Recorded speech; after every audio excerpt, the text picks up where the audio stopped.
the reality is that things are blurred at the moment. And for most of us, the first kind of device that we interact with, and almost the last device we interact with in the morning and at night, is our phones. And it's really kind of that first place where you can lean forward and get access to anything that you want.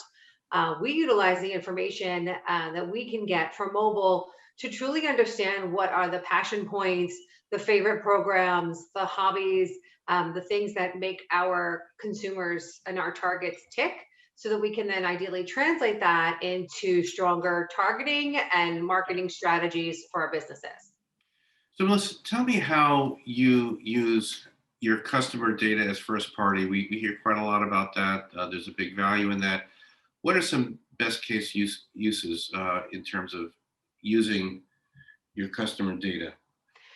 Customer data is incredibly valuable. I mean, Publicis continues to make significant investments in access to data because we know it's the future. Um, when people raise their hand and give you their information, they're almost signing a contract with you.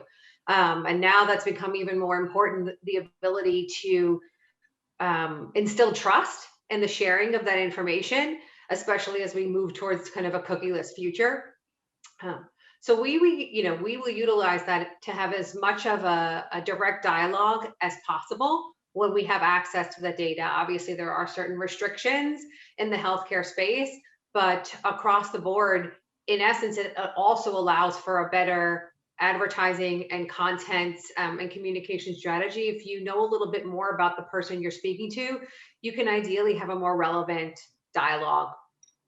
So, what are some other data signals that you find valuable, or data signals you would like to have to make your work more efficient? I mean, we want all of the data.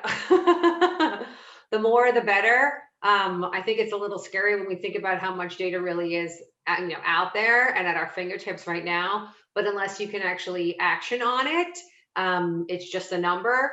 So what's most important to us is really those engagement metrics. Are people visiting our site? Are people taking action? Are they searching specific keywords? For us, it's also about understanding how long maybe people have been suffering from a certain disease. Have they started treatment? Where are they in their journey?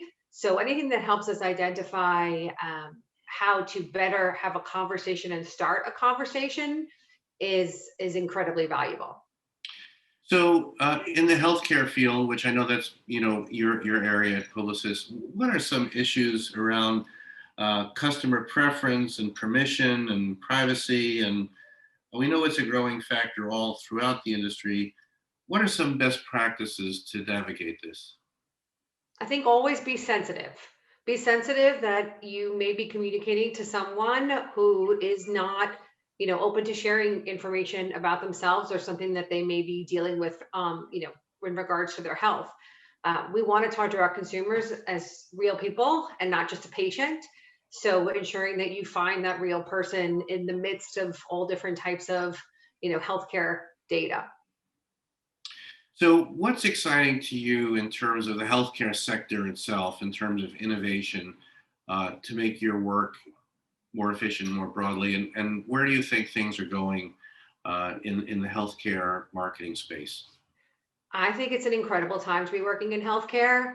I think that the entire evolution of the telemedicine space as a function of, COVID restrictions and people not being able to go into the doctor's office like they used to. I mean, the numbers are rising and people are going back, but they've actually, we've seen a huge behavioral shift in terms of level of comfort in having a video dialogue with a physician or a nurse, and being able to utilize those platforms and the digital platforms as a way to communicate with our patients and our physicians as well is a huge opportunity. I think the more we do as well in terms of linear or um, video channels where we can double down on things like connected television or addressable television, and we have a higher likelihood of reaching our patient in their household versus, hoping and fingers crossed that this is the right, target audience for us to be purchasing against,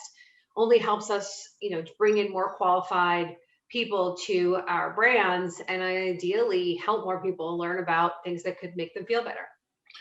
Awesome. Awesome. Yeah, we hear a lot about addressable TV. We've been talking about it for years. Like, what, as a healthcare marketer, what would addressable TV look like? What is your hope that it could be? My hope is that we can learn as much information through addressable that helps us better identify the households with a greater prominence of a certain disease state, as well as help them manage their treatment through an ongoing dialogue. So via addressable, if we can, have a different cadence of messaging, or we can test various things, it's incredibly beneficial.